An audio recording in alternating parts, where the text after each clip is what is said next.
భగభగమండే సూర్యుడి మీద పరిశోధనల కోసం అమెరికా అంతరిక్ష పరిశోధన సంస్థ నాసా చేపట్టిన తొలి మానవ మిషన్కు సర్వం సిద్ధమైంది. ఇందుకోసం రూపొందించిన సోలార్ ప్రోబ్ వ్యోమనౌక శనివారం నింగిలోకి బయలుదేరనుంది.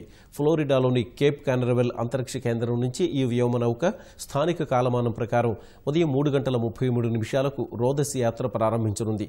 సోలార్ ప్రోబ్ ప్రయాణానికి వాతావరణం 70% అనుకూలంగా ఉందని నాసా తెలిపింది. కారు సైజులో ఉండే ఈ అంతరిక్ష నౌక నేరుగా సూర్యుడి వాతావరణంలోకి ప్రవేశించనుంది. సూర్యుడి ఉపరితలానికి 40 లక్షల మైళ్ల వరకు సూర్యుడి వాతావరణం ఉంటుంది. థర్మల్ ప్రొటెక్షన్ వ్యవస్థ సాయంతో రూపొందిన ఈ ప్రోబ్ సూర్యుడి బాహ్య వాతావరణం అయినా కరోనాలోకి ప్రవేశించి దాని పరిమాణాన్ని, ఇతర కొలతలను, చిత్రాలను తీసి భూమికి చేరవేయనుంది. ఫలితంగా కరోనా ప్రభావం భూమిపై ఎలా ఉంటుందో శాస్త్రవేత్తలు మరింత స్పష్టంగా తెలుసుకోగలుగుతారు.